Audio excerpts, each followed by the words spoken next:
am indeed. Thank you. Okay. Yes, yes.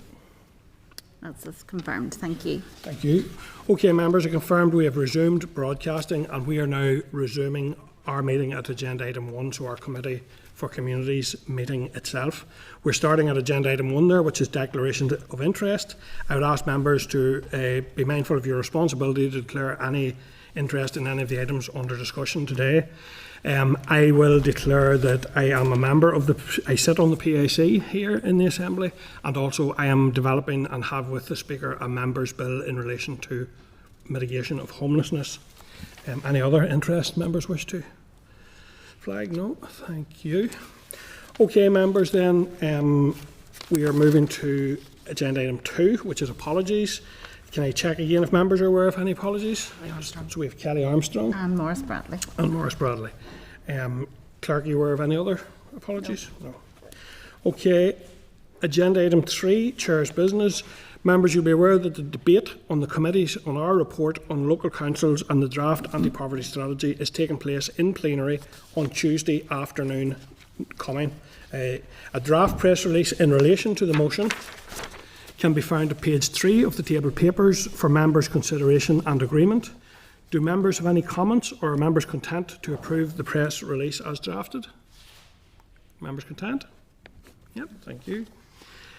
Finally, members, I would like to remind you of and highlight, in fact, that we are due to have an informal demonstration from the Department on the Universal Credit Journal from 12:30 to 2 p.m. next Tuesday, 22nd of May, here in room 26, or room 20, sorry, in room 29.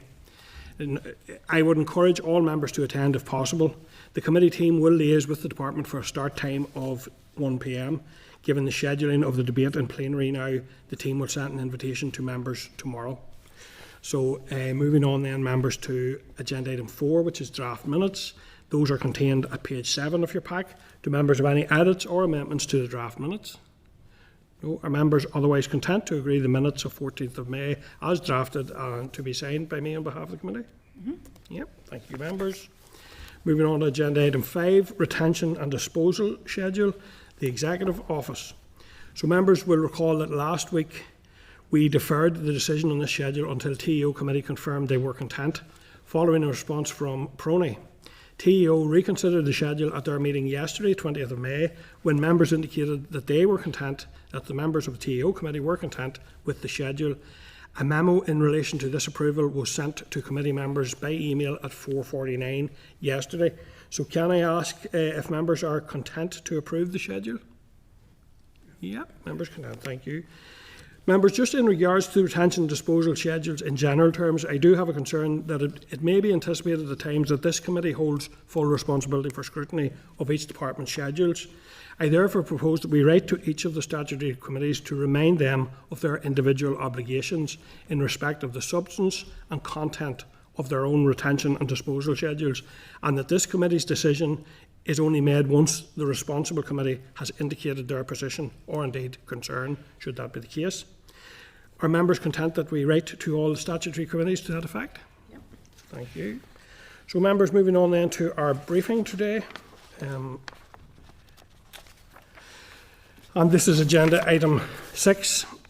This is a discussion paper to support homeless prevention in Northern Ireland, and we're taking an oral briefing from Housing Rights. Members, the discussion paper for this agenda item can be found starting at page 48 of the meeting pack, and a clerk's memo can be found at page 6 of the table papers. And I'd now like to welcome the following officials to our meeting.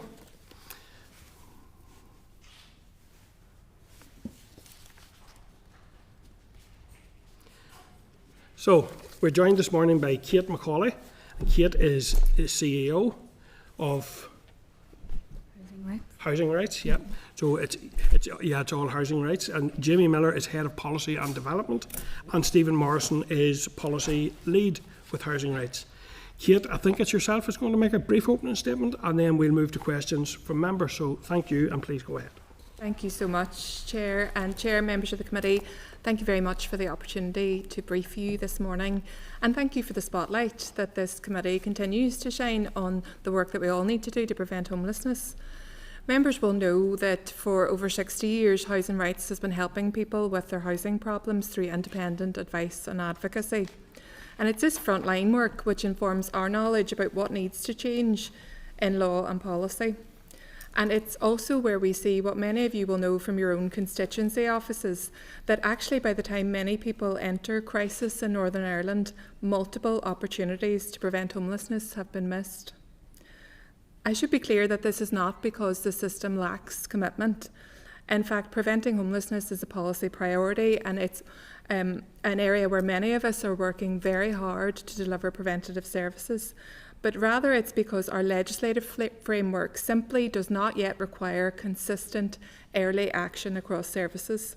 So as a result, we continue to operate a system that is more focused on responding to crisis than preventing it.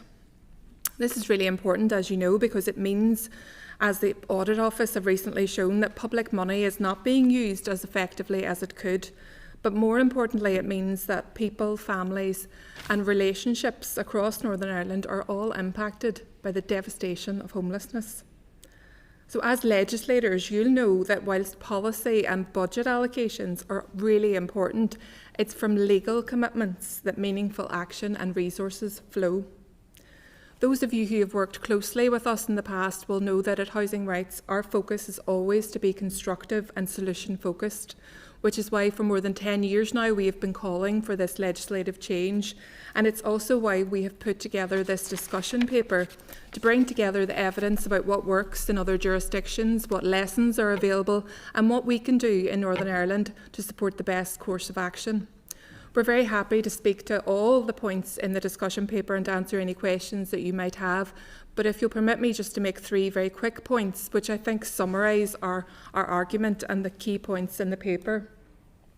The first is that our current legislation is not driving the change which all of us know to be necessary. It's not delivering on the Minister or the Department's priority to make the strategic shift towards prevention. It doesn't reflect the type of best practice that we are seeing in other jurisdictions, and it's not capable of driving the system change we all know is necessary. So reform is necessary is the first thing. The second is that the process for developing the legislation is really key to making sure that we get the legislation right. And members will have often heard about the importance of process. But I think when you look at the evidence that we've looked at, you can clearly see in other jurisdictions, a tried and tested formula has now been advanced. So in England or in Wales and Scotland, for example, you can clearly see that the government there appointed an independent chair who was an expert in this area to lead the process. We've spoken with that independent expert, and she is more than willing to lend her support to a similar process in Northern Ireland. In both jurisdictions, the secretariat for that group was also provided by the third sector. In Northern Ireland, Housing Rights has openly offered to provide this type of support to a Northern Ireland process. And in all these processes, there has been a wide range of involvement from stakeholders right across the board, but particularly important has been the involvement of people with lived experience and people who are working on the front line, because they know what works and what's not working, and they're the people who are going to have to implement this change. So I've told you about why we need legislation. I've told you about why the process is important. And the last point that I think we have really focused on in our work is a big piece of learning which is emerging from other jurisdictions. And that is that in order to make sure that this change translates into meaningful change on the ground for the people who need it, we need to give thought to how we put in place the best implementation. So you'll know that legislation is only as good as it can deliver change for people. So we need to make sure that any process to develop new legislation in Northern Ireland thinks about the resources which are needed, thinks about how decisions will be made, thinks about how data will be collected, and provides guidance and training to those people who will be involved in the change. We're really lucky in Northern Ireland because there are a lot of people who are really committed to prevention, there are a lot of services, and there are a lot of existing good practice. So this is about copper fastening that approach and delivering it in a strategic and well-resourced and well-intended way rather than on an ad hoc basis. We really hope that the committee will continue to shine a spotlight on this area through this mandate and into the next. Very happy to take your questions. Okay, thank you very much, and I appreciate your attendance. This is an issue that the committee have taken a keen interest in, and I think it's one that we are very concerned about. I think in general, many of the committee members would agree that moving into that prevention space is key for a number of reasons, not just for, principally for individual and family impacts, but also it's costing a fortune as well. Okay. So it's really clear in that sense. If we were to introduce a stronger homelessness prevention duty, what would meaningful prevention look like on the ground for individuals and families? Really, Chair, this is about requiring consistent early action.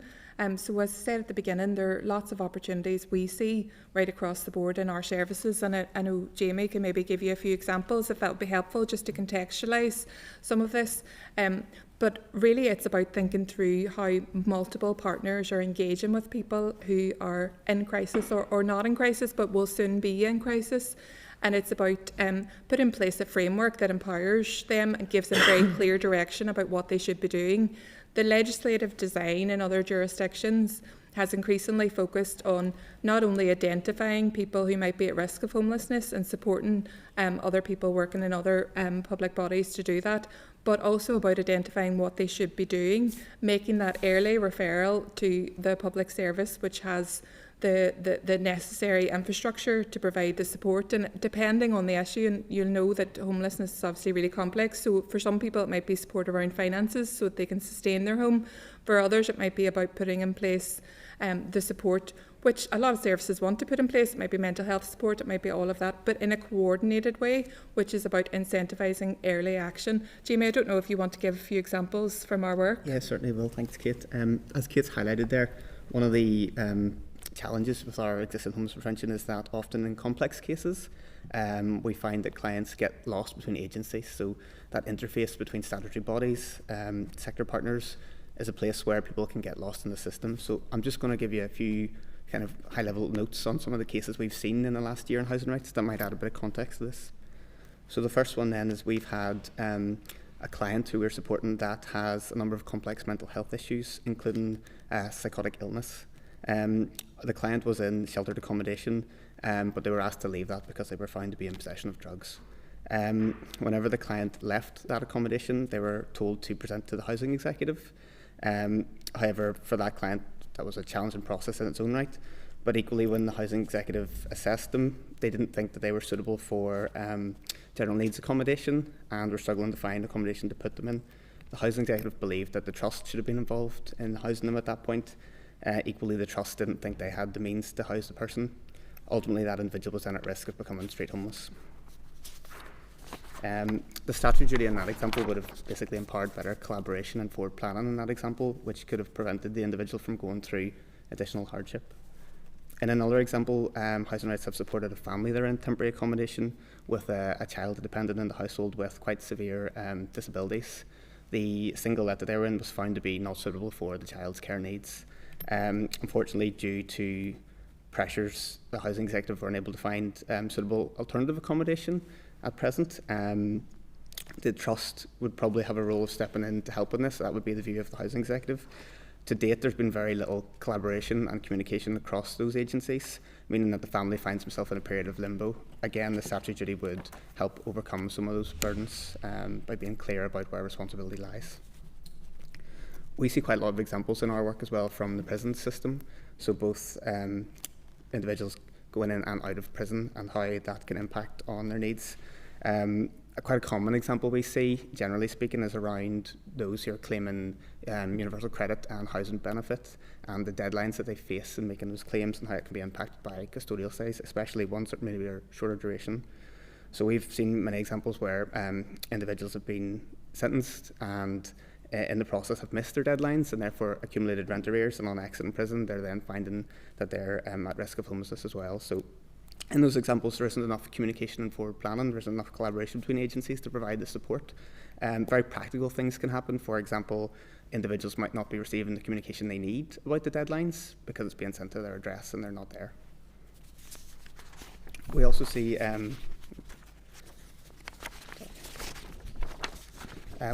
examples as well around complex needs when it comes to prison situations as well.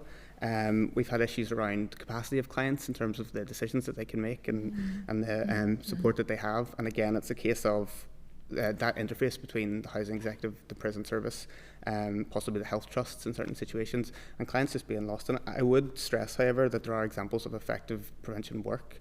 Housing Rights ourselves are involved in a project with the housing executive and the prison service that the audit office has highlighted in a report as a great example of how collaboration can make real positive change. So I think hopefully there's added a bit of context to some of the real things that a prevention duty would assist with. Yeah, and it does add useful context, and I have to say, and I have declared the interest that I'm working on a member's bill on this issue.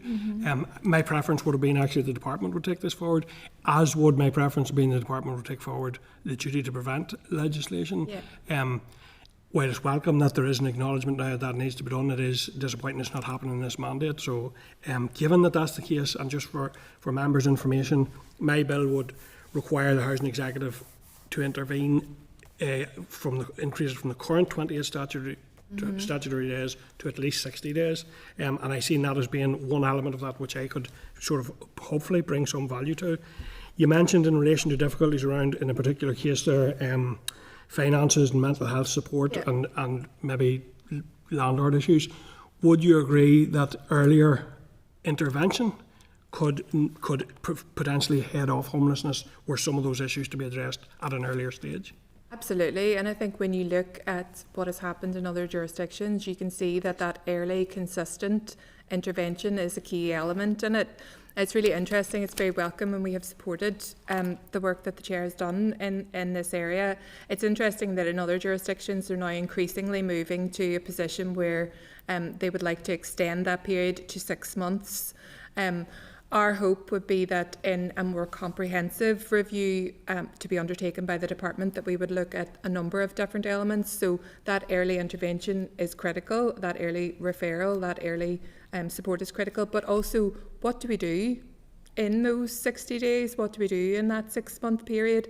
So a comprehensive piece of legislation would look at what the duties are for other public authorities and what the support is required. We have also identified in our work an area which hasn't been progressed anywhere in any of the other jurisdictions, which is thinking about how policy is made. So, should there be a screening process, for example? And I appreciate this is beyond the scope of the current proposals, but I think that there's a way for us all to go. And it's interesting, in Scotland now they're starting to think about this, about when we're making policy decisions, how can we think about preventing homelessness? Because where we have seen cases where homelessness is prevented, and Jamie talked about the prison advice project being a good example of that, you can see how it meets the policy priorities of other government departments as well. So in the Department of Justice, there's a priority around reducing reoffending, and that project is a really important part of that. So, and I think that's really relevant to the point that Chair made at the beginning there, that this is about improving lives, but it's also about ensuring that we spend public money well. So the trick, I suppose, with prevention and the resources that we invest in prevention are that we are ensuring that there's really good value for money, because it is hitting a number of different policy priorities right across government. Yep, thank you. And final one for me then, before I come to members for now anyway, is, so we know now we're not going to see a prevention of duty passed until the next mandate, so we're likely looking at 2 or 3 years minimum. How much worse, in your opinion, is homelessness likely to get if nothing else changes and we don't change our approach? How much worse is it potentially likely to get? Yeah, well, we have seen a really worrying trajectory, as I'm sure you have seen in your own constituency offices, and which the public statistics bear out. So, to be honest, I dread to think how much worse it's going to get. I share all of your frustration that we won't see a comprehensive piece of legislation brought forward in this mandate. But I'm an optimist and a pragmatist, so I think there is a real opportunity for us in Northern Ireland to do the consolidated work which is required to assess and bring forward proposals. And I note and we've had extensive conversations with those who've been involved in this work in other jurisdictions in England and Wales and in Scotland. And their experience suggests that doing this properly will take at least a year to develop the proposals, because it's about meaningful involvement of people. But I think there is an opportunity here for us in Northern Ireland to have proposals ready, oven ready, for the next mandate, so that the Minister, when he or she comes into office, there is a piece of work which can be enacted very quickly. And I would also hope that attention in this area could facilitate the highlighting of the need to prioritise homelessness prevention through a piece of legislation like this in the next programme for government, because this will require a whole of government response, and it will meet all of the government priorities that we want to achieve across government. So this could be a good news story, and there is an advantage, I think, for Northern Ireland in coming behind the other jurisdictions, in that we can learn very much from the experience that they've had. And I note that in the south of Ireland, they have been also looking at this issue, and they have been looking at bringing forward a prevention framework and discussing strengthening the legislation there, but they haven't yet got to the point where they are thinking about a statutory duty to prevent homelessness, although I know that colleagues in civil society have called for such a response. So perhaps there is a way that our experience in Northern Ireland can provide some learning to what is happening in the Republic of Ireland as well. Thank you. Just want to check with the Deputy Chair. Had you indicated there? Yes. Yep. Thanks, Go ahead, please. Chair. This is really, really interesting, and it's really useful for us, the detail that you're going into in other jurisdictions, and it's maybe something we already have done, but you know, a bit of research around that in other jurisdictions, because there's loads of information in what you're saying. And I know you mentioned there about England and the process that they have. I'm sort of thinking in terms of the preventative work. Are there any really good examples that we should be looking at? And I know you said about, and I agree 100%, we should be doing the preparations now. This should be ready for the next mandate. But in order to do that, is there any preventative work that you're seeing in other jurisdictions that we should be, I suppose, taking the best bits off and implementing it here? Absolutely. There's some brilliant preventative services, and we'd be very happy to share further information even about the work that we're doing in housing rights, because all of our services are orientated towards prevention. There's brilliant collaboration happening in Northern Ireland from a range of different partners, but it feels sometimes like we're working against the curve, because we don't have a legislative framework which facilitates and which supports this. It was really interesting when the United Nations rapporteur was here a number of years ago, and I know that many of you met with him when he was here, because he looked at it from a global perspective rather than just a sort of what's happening in these islands. And his view was that in order to achieve real change, you have to look at the legislation first. Policy flows from that. And I know that there's been a lot of commentary in Northern Ireland about how there's a tension between what the legislation requires us to do here and the policy ambition, because it's a really important part of our homelessness strategy. So all of the work that is happening, all of the goodwill that is happening in Northern Ireland is pushing against a legislative system which requires us to respond to the crisis, and rightly so. Yeah. But we also, and that's I suppose why we're so firmly of the view that this piece of legislation would help support, drive the change that the Department and the Minister and all of us working in the housing and homelessness sector are keen to see. So there are loads of examples of really good services, but I think all of them will show you that tension which exists and the need for the legislation. Thanks. And you also mentioned around having, the voice of the third sector in terms of that process as well. And I'm just thinking, in terms of, should it also include those people who have lived experience? And you mentioned like around the prison aspect and stuff, like they're experts. They have been and lived through this. Is there a space for them to be involved in this process 100%. And we have been really clear about how essential that is. I think it's really interesting because in Wales or in Scotland, they've taken slightly different approaches. So in Scotland, they set up a prevention commission. So it was a body which brought together people who've lived experience and people who are working on the front line, which is one way of doing it. In Wales, they approached it slightly differently. They still had this emphasis on engagement with both of those groups, and they did it really robustly, but they didn't set up one body. They were more agile, I think, and engaged. So I think there is scope for us in Northern Ireland to do that work. And we're really lucky here because we have bodies and groups and expertise, particularly in the third sector, which is already working with people with lived experience. So definitely we would advocate for the importance of that in any new process. Critical. Brilliant. There's time for one more. I'm going to go anyway. The Audit Office report highlighted the huge financial savings that there can be within prevention. What's your assessment on financial benefits of this prevention? Yeah, I think they're likely to be huge. So within our own work at Housing Rights, we measure cases where we prevent homelessness. We use a very strict definition that is used in the Westminster government in England. It's called the P1E definition, and we're audited by the department.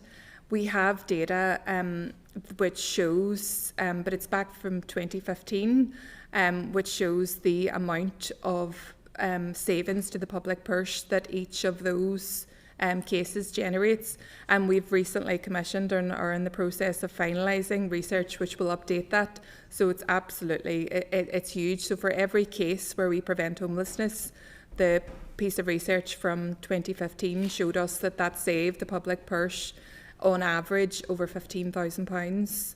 And now that was 2015 before the costs have skyrocketed, so we expect that to have increased significantly, and we're intending to launch that research in the autumn. So I think that the cost benefit here is it's absolutely enormous, and the benefit that it would have in other areas as well. So some of our services, so our advocacy service, for example, working directly with people, it's very easy to see how you would be able to prevent homelessness for at least 6 months for that individual, which is part of the definition that's used. Some of our other services are much more upstream. That might be our telephone helpline service or our online website. It's much more difficult to be able to quantify in those circumstances, but you absolutely know, it's common sense that you would, and we measure it in different ways. But I think there could be more work done, and I would hope that when we move to a position, and I am a firm believer that we will have legislation in Northern Ireland around this, that we will have the data, because it's interesting in Wales and Scotland and other jurisdictions, they now have data and they publish data regularly from government sources which shows the number of cases where they prevent homelessness. So that's critical here. If we're going to make a change, we have to be able to quantify what the impact on public services and on the public purse is going to be. So absolutely huge, and we'll obviously share with the committee the results of our next phase of our research there. Brilliant, that'll be really, really useful, and just shows how important the third sector is in gathering all of that information for us. Thank you. Thanks, Chair. Thank you, Deputy Chair. And I'm delighted, members, to see we're joined by some of our young citizens from St John the Baptist Primary School in Portadown. So just to let you know, we're talking today in this committee about homelessness and how we can stop people from becoming homeless. So hopefully there's a few future legislators or experts in your ranks that will third sector. Some of that. Come and join the third sector. So great to see you, and you're very, very, very welcome. So Tama Igul Inish Goji Melissa. I'm coming now to Melissa. Lana Raila de Cashtain. Melissa, go ahead, please. Fáilte Rómhanig. Agus fáilte na Dalta as an Scola Porton Doon Fosta. You're all very welcome, and also the students from Portadown very welcome too. In relation to the proposals that you alluded to, could you maybe outline some of those proposals that, as you said, that are oven ready in a sense?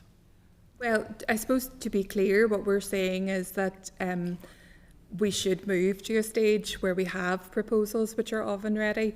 In our discussion paper, what we have done is outlined the learning. We've outlined a number of key areas which need to be factored into new legislation. We've outlined what academics have researched in this area to be the ideal legal framework. We deliberately, and I hope you'll understand why, we deliberately didn't go so far as to predetermine exactly what the legislation should look like. We did that before in 2016 when we looked at a private members bill in this area, and I'm really keen that moving forward we involve a wide range of stakeholders in this work, because it needs to be owned by everyone. So I didn't want to predetermine what the legislation should look like, although there is strong evidence that it should contain a number of different factors. So it should require early intervention. It should require, for example, that other public authorities, and not just the public authority like the housing executive, has a role in this. And I think that's perhaps where the experience in England initially fell down. So in England they brought in a duty to refer, so everyone else just referred to the local authority, and it created a huge backlog, and it didn't then incentivise others who have a role to play and who can facilitate homelessness prevention from doing anything themselves. And you can see in other jurisdictions that they've built in that learning. And now in England, actually, at the end of last year, they produced proposals where they said they want to legislate in that area too. So we know that there are a number of key elements. Early intervention, so up to 6 months. We know that others, not just the housing body, have a role. We know as well that there needs to be training and guidance for everyone else about what that role should be. We know that there needs, it would necessitate a pooling or a sharing of resources in order to meet that need. So there are a number of key elements that I think are quite indisputable in terms of what the evidence suggests, but the actual specifics of the wording of the legislation and how we would make the amendment, I think that is something that is the department's responsibility, and we would want to work with the department in relation to that. But we haven't went so far as to draft the legislation. We've had to hold ourselves back. But no, I think there are a number of key elements which the evidence suggests are critical. Yes, and then in relation to that as well, and I do know that in the case of the housing executives that they definitely do their best at a local level in that in order to address homelessness and so on. So that in what way do you think that by involving housing associations or local councils, what other role can they have to support, we'll say, the likes of the housing executive and prevent the homelessness? Yeah, well, I suppose, and it's interesting because in Wales they have the way that they enacted the legislation, they looked at issues around allocation as well, which deliberately brought in the housing associations too. Our housing associations are real trailblazers, I think, in terms of the work that they do to try and break the link between poverty and that sort of housing circumstance. So I think there's a lot of learning that, more broadly speaking, can be taken from what housing associations are doing in relation to that. There's a lot of work around financial inclusion, there's a lot of support in that area, and similarly the housing executive are doing the work with their tenants, but it's about involving people in a coordinated way in early intervention so that we can identify people who are likely to be at risk of homelessness. So it might be, for instance, if there's a housing association tenant who is building up arrears and people are concerned perhaps that there may be perhaps domestic abuse in the home or coercion or other things like that. What role do other bodies have? What role do police, do criminal justice sector, what role do they have and can they play? Because all of these bodies are at the minute trying to do work separately within their own purview, and we can see that where protocols exist, and there are protocols in relation to people leaving prison, for example, and in relation to this issue, those work really well, but they don't exist everywhere, so there aren't protocols in place for people being discharged from hospital. And that's an issue. So I think this sort of legislative framework would provide clear guidance to everyone, because people want to do their best, but they need to know what they're being asked to do. So this hopefully would provide the framework for that. Something that Wales brought in legislation for was to put in place a duty to cooperate on local authorities and introduce a joint protocol between local authorities and social services, as well as other relevant bodies such as housing providers, local councils, and together with increased importance placed on data sharing, that helped head off a lot of potential homelessness cases early. So, for example, if someone's fallen behind on their rates, or if someone is contacting environmental health about poor conditions in their home, that can be an early warning sign that the council becomes aware of before the housing executive becomes aware of.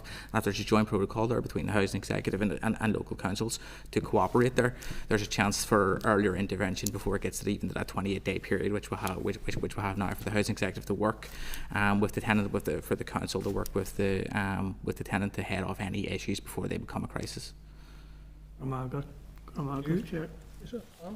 Thank you. Thank you for your presentation today. It's been very interesting. I just want to put on record my thanks to you as an organisation. You do sterling work, and you're very supportive of us as MLAs as well when we're dealing with constituents who find themselves in very difficult positions. So thank you for the work that you're doing.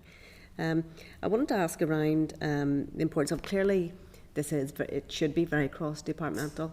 There's much to be done, and I welcome your commentary around value for money and making sure we're spending money in the right place. And clearly prevention is absolutely better than cure, and I think that's the space we all need to be in. I suppose, could I ask you what conversations you're having with all of the departments in terms of this piece of work? And I wanted also to ask you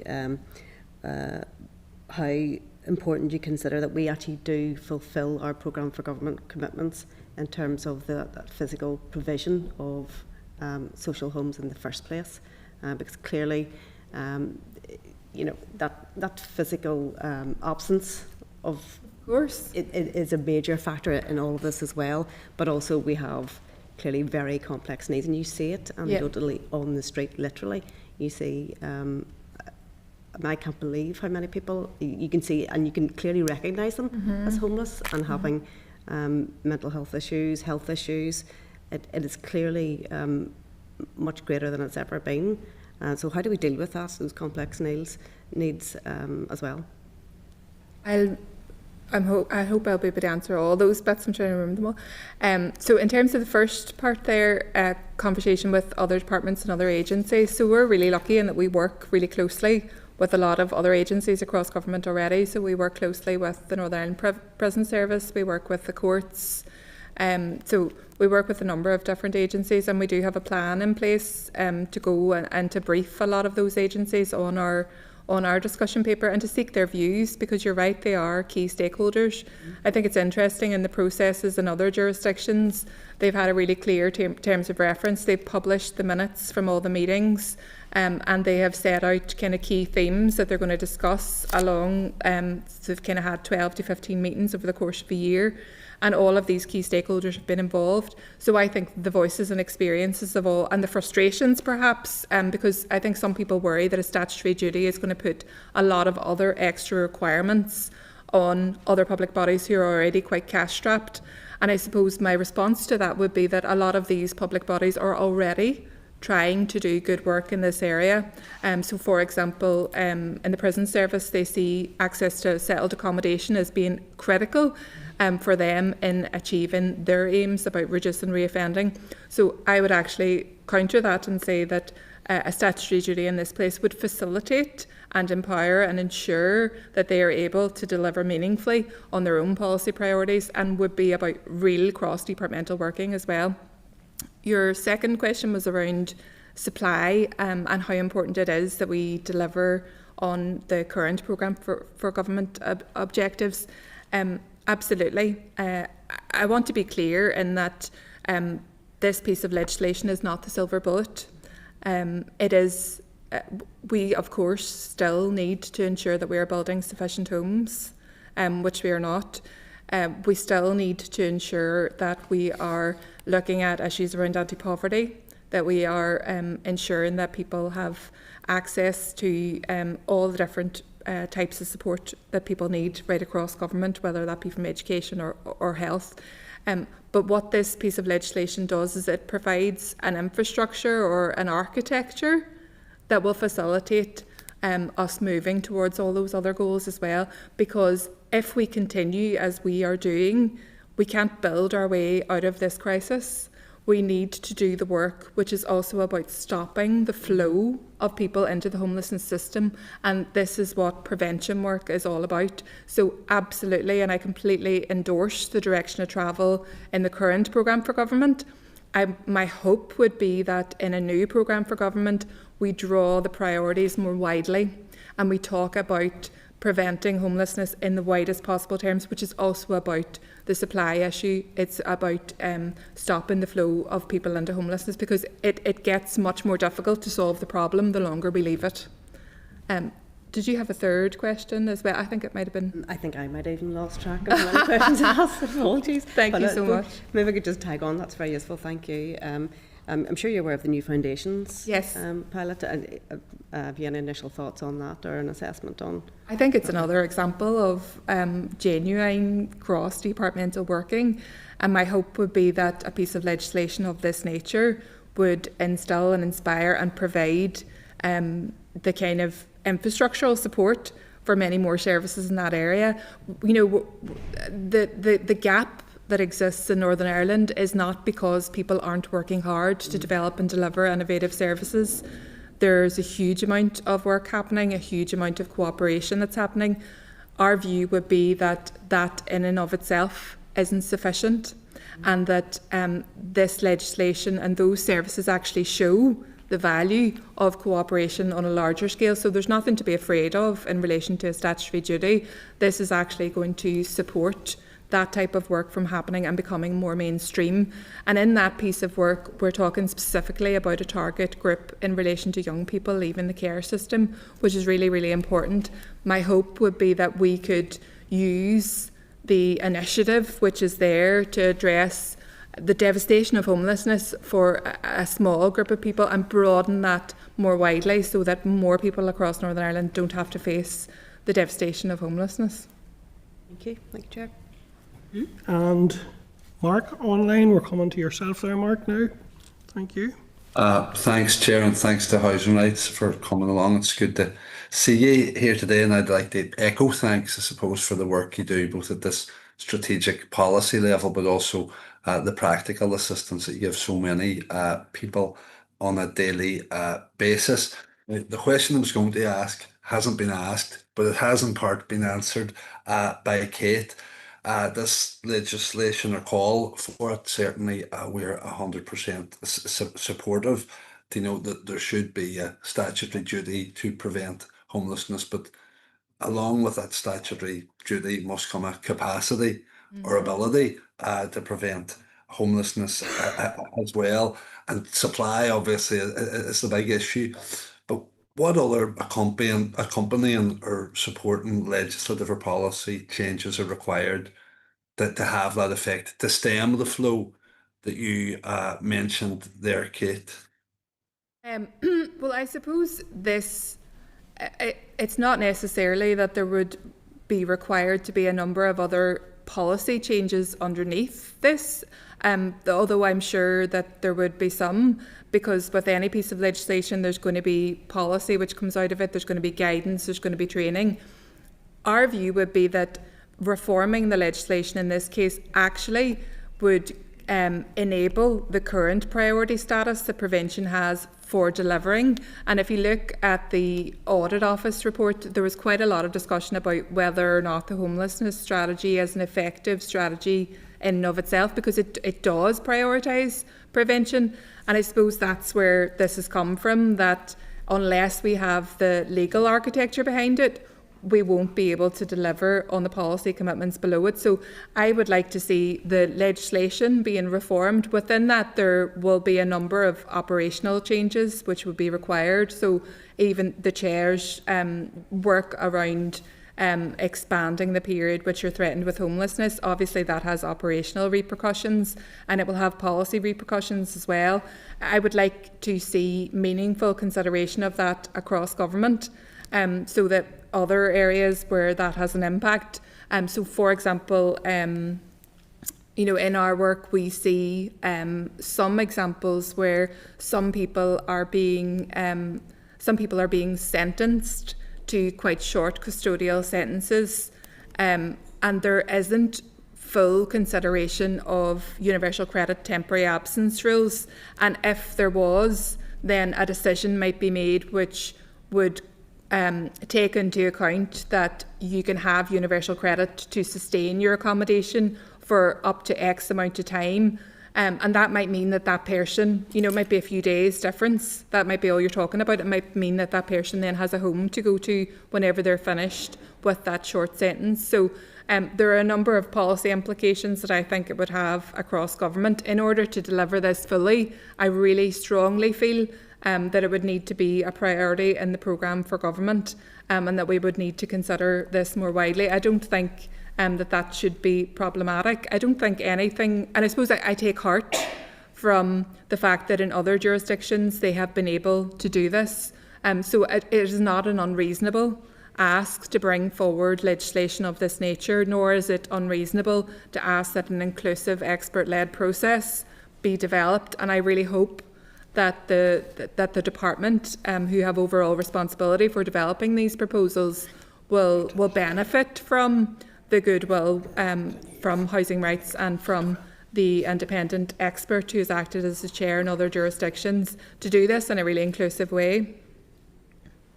No, well, I was thinking more of the many cases and that people come in here to my office and what causes them to do so, to be homeless or have homelessness, the threat of homelessness looming over them, and then issues around, I suppose, no fault evictions, affordability. You touched on the financial capability to sustain or maintain tenancies. And while homelessness prevention is prioritised somewhere on paper, is that being prioritised in practice? I mean, what are we spending every year on prevention?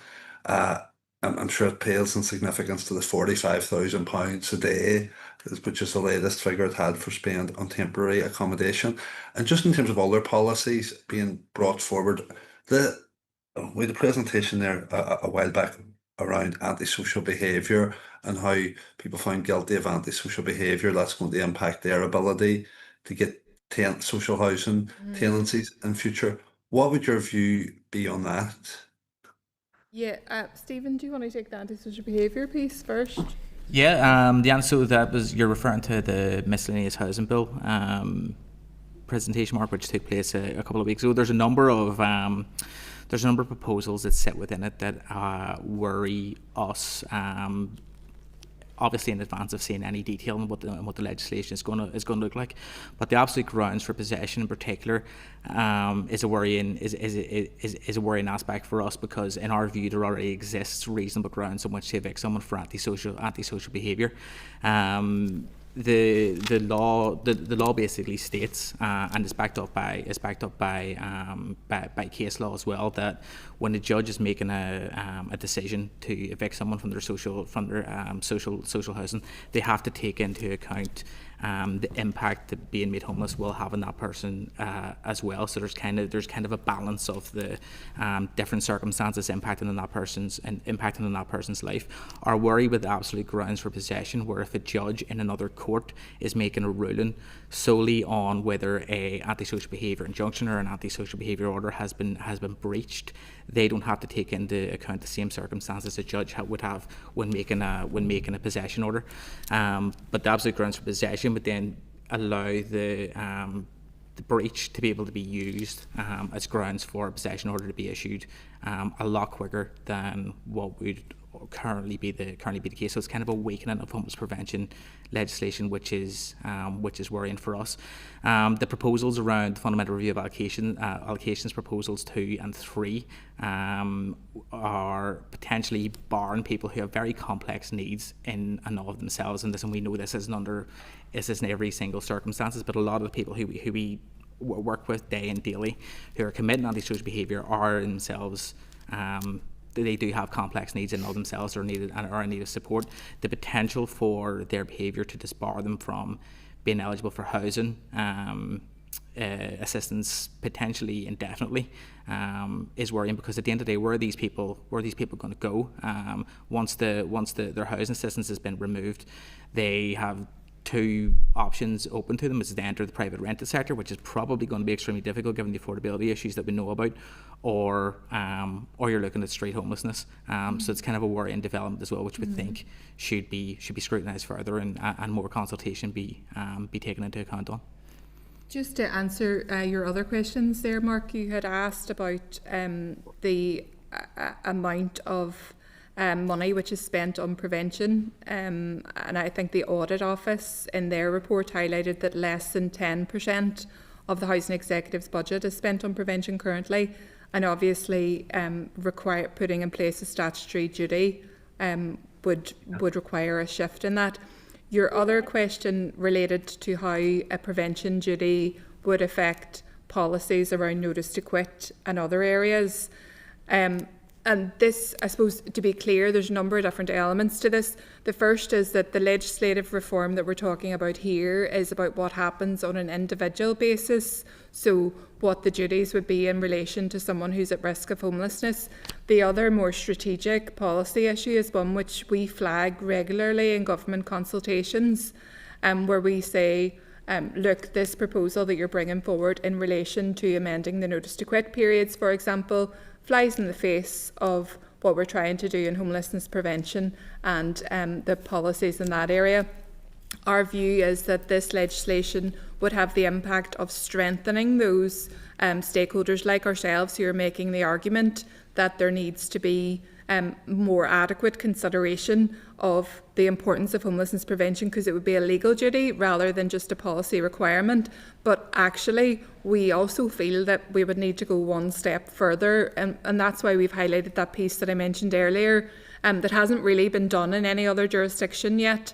Although they're now talking about it in Scotland, which is about a process of looking at policy making at the beginning. And I suppose in Northern Ireland, it's an imperfect example, but there are examples of where a legislative imperative has been translated into practice. You know, you think about the equality duties that we have here and the requirement for public authorities to screen policies and to consider how they are promoting equality of opportunity. Another way of looking at this issue is that you could have a screening process where public authorities, in bringing forward new policy or changes to policy, would be required to consider how they are best promoting homelessness prevention, and is there a better way of doing it, and what will the impact on homelessness prevention be. So that might be something that we could look at. As I say, it hasn't been done yet in any other jurisdiction, but it's something that we have been thinking about a little in terms of the next phase of reform here. Mark, just to pick up a wee bit on the notice to quits point as well, the proposed changes to notice to quits that have obviously started to go through the process are welcome. I think housing rights maybe have some concerns that some of them don't go far enough, particularly those in relation to criminality and antisocial behaviour. And I think the committee have agreed to allow us to come along and talk about that at a later date, so thank you to the committee. The private rented sector is disproportionately represented in our advice services, so we know there's a lot of challenge in that area, and it's outside of the prevention duty discussion we have, but there is a need for further regulation in the private rented sector, particularly in the current economic climate where costs have risen so sharply. At the minute, that sector is more relied on than ever before to house people, but it's also more challenging than ever before, so it poses a risk in the wider context of a prevention discussion if we're not doing something in that sector as well. Good. Thanks, folks. Okay, thank you. And just to flag, I suppose, from my PSE work, the around the 10% figure, that's 10% of the homelessness budget is being spent on prevention, which is really quite stark. And I just wonder how much pain we would save and how much money we would save if we started to move that trajectory. And I think we do need to see a plan where more and more of it becomes about prevention rather than the cost of mitigating and dealing with homelessness. So that's one that I think we could get significant impact from, immediate changes in terms of allocations into that regard. The other thing that I wanted to pick up on was in relation to what you would see potentially as a risk of introducing a statutory prevention duty without the adequate planning, the resources and the guidance to be in place. So from your perspective, what safeguards will be needed to ensure that the duty improves real outcomes rather than just creating another process?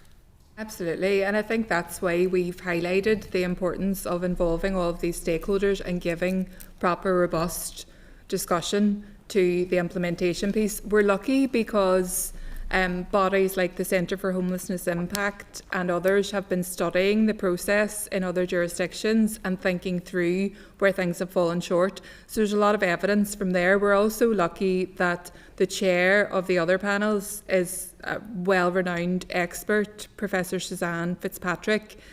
She has a lot of experience to bring to this, and I think her chairing of the panel would be a very positive move because she could direct discussions and encourage involvement, and has been one of the people that we have spoken to that has flagged the importance of looking at the implementation piece.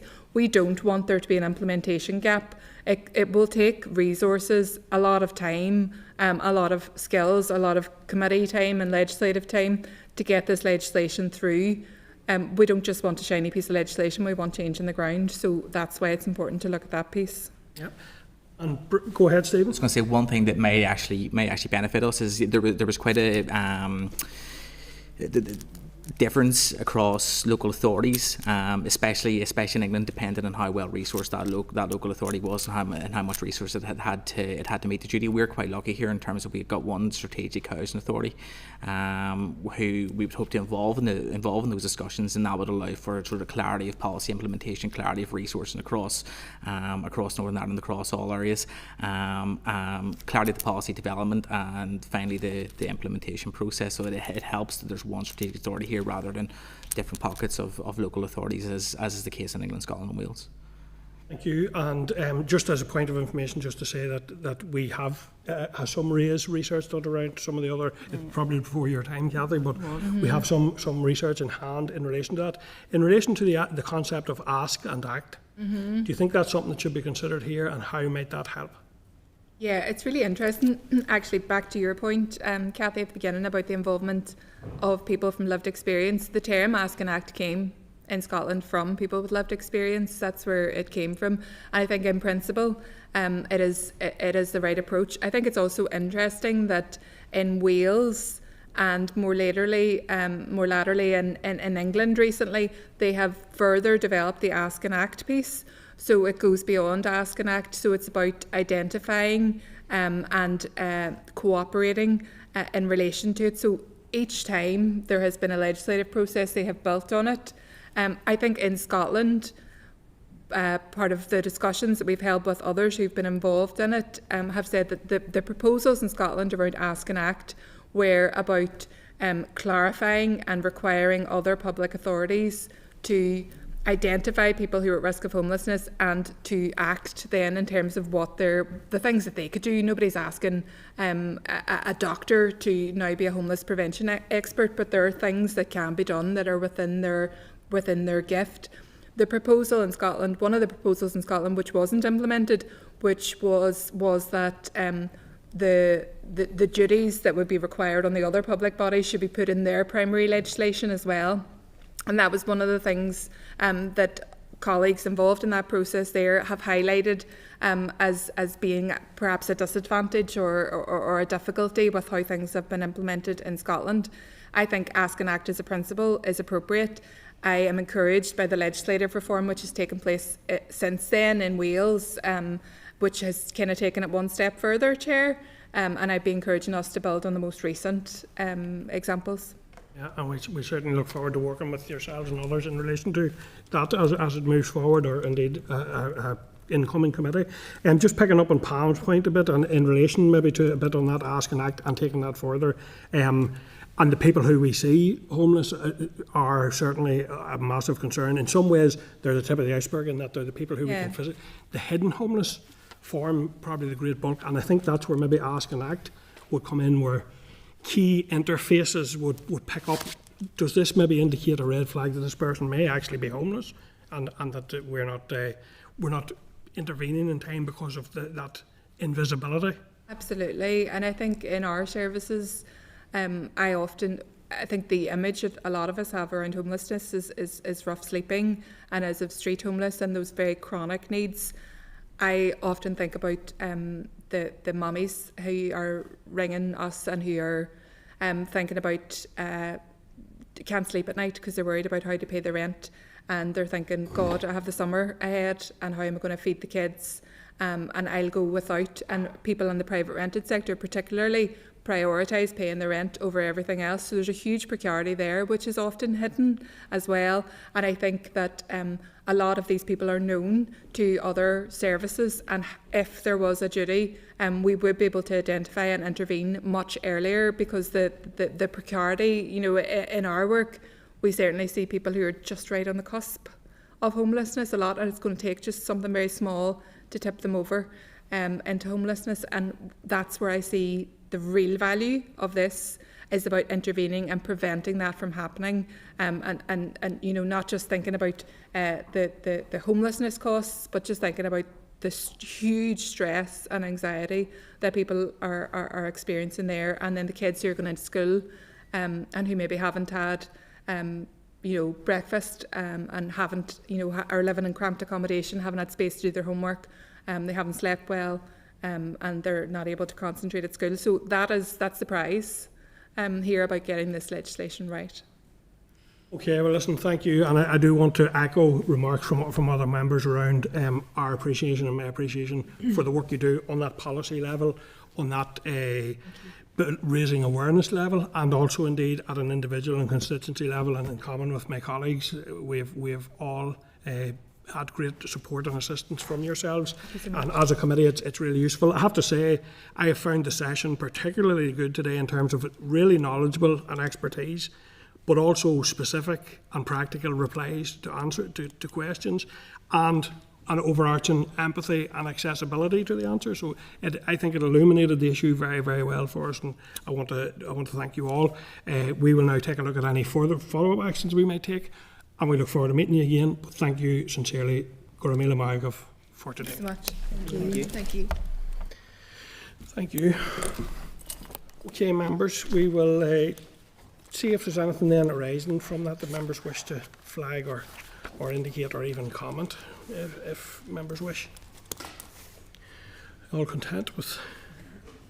Okay, so if there's no further actions, I'm going to move on to our agenda item 7. Yeah. So, Chair, yes, go ahead. I'm just thinking while you're asking that, I'm just wondering what can we do, or can we reach out to other departments in terms of that preventative piece? I mean, clearly, you know, we're legislators, we like to have legislation, but in the absence of that, you know, what are we doing? You know, and I'm thinking in particular in terms of justice and health and those complex needs. You know, is there something we could send to those? Share the briefing, I guess, is one of the. That would be one of the, just and flag it to them from that perspective. We're sharing this with you because there is an overlap, and you know, could you consider how you might, short of legislation, how you might take it on board? Yeah, sorry, through the chair. So based on the fact committee agreed to prioritise this type of work, there's also a briefing scheduled on the 11th of June in relation to the complex lives bit specifically. Okay. So we have like a focus on housing and barriers to housing, and this is obviously one. So we can share that now and highlight we're going to have that briefing. Yeah. Complex lives. Share the housing rights paper, is that what you mean? Yeah. Yeah, okay. I think that would be good. And there may be more follow-up after that session then on the 11th of June, which is specific to the complex lives stuff. Yeah. Thank you. Any other follow-ups, or members otherwise content? Yeah. Okay, thank you, members. So moving on then to agenda item 7, which is matters arising. You've been provided there with a summary table of matters arising to page 106. There's only a few responses to consider this week, so I'll ask for comments individually as I go through them, and we're moving from 7.2 to 7.4. Item 7.2, members, is a fulsome response from the Chief Commissioner of the Equality Commission regarding easy read and accessibility. Do members have any comments or views they'd like to raise in relation to that? Members content? Item 7.3 is a response from the Clerk to the Assembly and Executive Review Committee in relation to the scrutiny of policy delivered by arm's length bodies. Do members have any comments or views they'd like to raise in relation to that item? Sean? Yeah, it's just useful to get, but if there aren't any procedural barriers, I suppose I'd like to kind of look at what practical steps we as a committee can take to better scrutinise and strengthen our scrutiny, of the ALBs. You know, we have some pretty important, arm's length bodies within this department, and I am just wondering, are there options on strengthening that scrutiny practice? I know that we get some, I think the arm's length bodies are usually come in once a year, really, isn't it, if we ask? But I think it would just be, I suppose it would be useful to understand what do we have at our disposal to actually scrutinise those arm's length bodies? There isn't any limit to how often. If there's a particular issue, we can ask any of the ALBs to come to committee and it's maybe more helpful to highlight what the questions our committee want answered. There wouldn't be any barrier to inviting them more often or It's for more a on a specific case by theme. case basis, is Yeah. Okay. Okay, members then otherwise content with the memo. And 7.4 is communication with the department regarding correspondence that we sent from an individual on the Social Security Benefits Operating Order, NI 2026. Do members have any comments or views they'd like to raise in relation to that? Sian? Yep, just wondering, will we automatically receive an update from DFC once DWP have responded to them about this, or? Yeah, well, they've said there on, I think, page 115 of the pack, the department will come back to the committee as soon as it possibly can. So I think we can rely that we'll get a further update. Okay, members content then otherwise with matters arising and nothing further in relation to that. So that concludes matters arising then today, members. Moving on to correspondence and at agenda item 8. Unlike for matters arising in terms of the items of correspondence, I will proceed through the list in bundles and draw attention to a few items as I go through. I would ask if you wish to draw out or highlight any specific item of correspondence to please use the reference in the memo, and that memo is on page 122 of your pack. So starting with the first bundle, which covers items 8.2 to 8.5. The only item in that bundle that I wanted to draw out is correspondence at 8.5 from Mark Simpson at the Ulster University, providing an update that the research Mark presented to the committee in February will be published next week. Mark has further invited members to the launch event, which is taking place this morning. However, unfortunately, due to committee meeting overlapping, the committee team, obviously we haven't been able to attend, but the committee team has requested a copy of the report, which will be distributed to you all, members, in due course. So just to flag that. Do members have any issues or anything they want to raise within 8.2 to 8.5 in correspondence? No, members content with the memo. Moving on to the second bundle, members, which includes items from 8.6 to 8.8. Again, there's only one I wish to draw out in relation to this, and it's 8.8 itself, which is correspondence from the clerk to the Committee for Justice seeking views on SL1, the Justice 2011 Act, Amendment of Schedule 3, Order NI 2026. The correspondence sets out that the regulations seek to amend Schedule 3 to the Justice Act 2011 to update references to football bodies, championships and leagues in relation to regulated matches for the purposes of Part 4 of the Justice Act NI 2011. The Committee for Justice has requested a response or nil return by 27th of May. Are members content for the committee team to review the SL1 and draft a committee response for consideration if that's deemed appropriate when they review? Members content? Thank you. Going back to sort of the broad span of 8.6 to 8.8, is there anything in there members want to flag? No, thank you. Okay, members, that concludes correspondence for today, and moving on to agenda item 12, which is the forward work programme, a copy of which is at page 206. So members, I'll check if you have any comments, but before that I just want to advise you that next Monday, 25th of May is a bank holiday, the committee team will issue the meeting pack tomorrow, Friday 22nd, for our Thursday 28th May committee meeting. Members content with that. And then to ask if members have any other comments in relation to the forward work programme, or content to note. Thank you. Agenda item 13, any other business? Do members have any other business they wish to raise? No, thank you, members. Agenda item 14, date, time and location of the next meeting. I did. Have any other business? It's just at the APG for the all-party group for funerals and bereavement. There was a discussion around the forms that are used for cremations. So there was a consultation out in October 2024. I think it was the draft burial.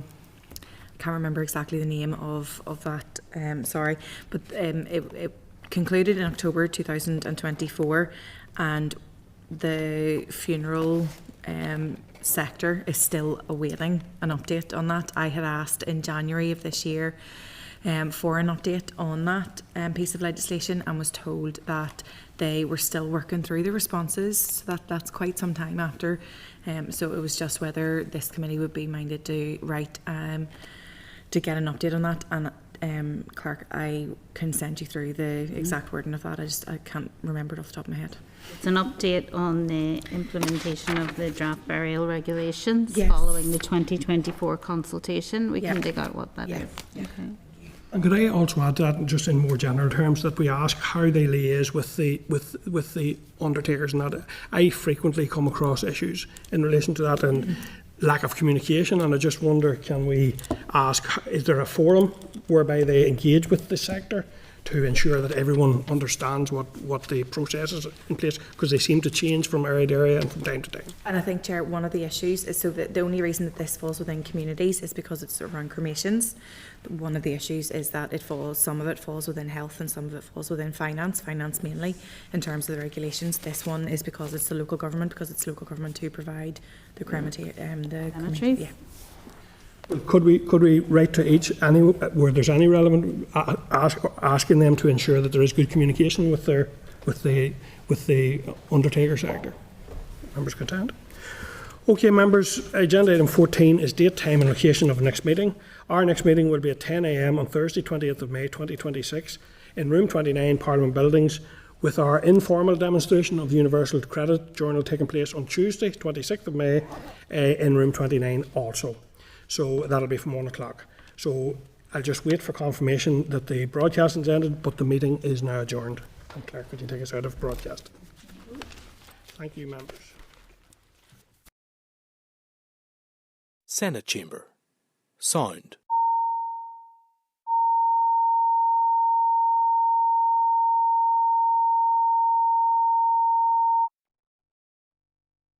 Senate Chamber.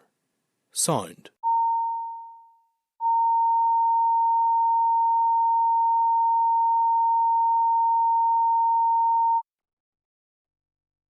Senate Chamber. Sound. Senate Chamber.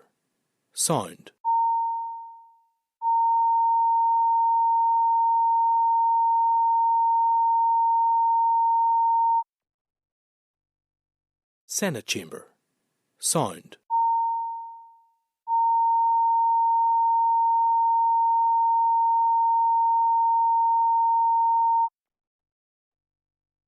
Senate Chamber. Sound.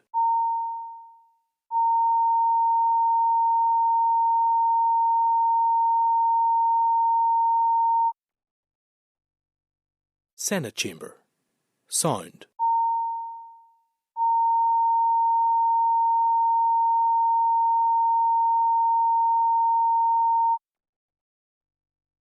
Senate Chamber. Sound.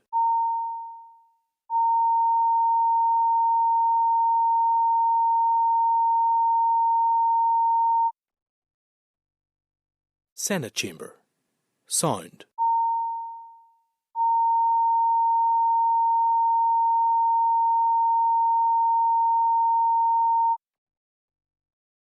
Senate Chamber. Sound.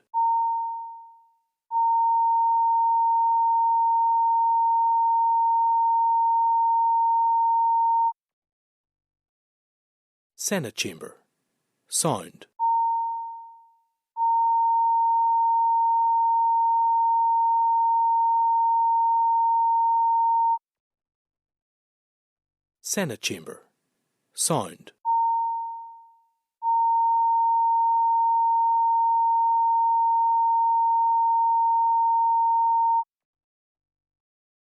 Senate Chamber. Sound.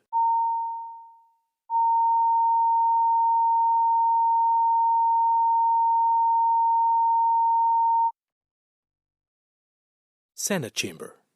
Sound.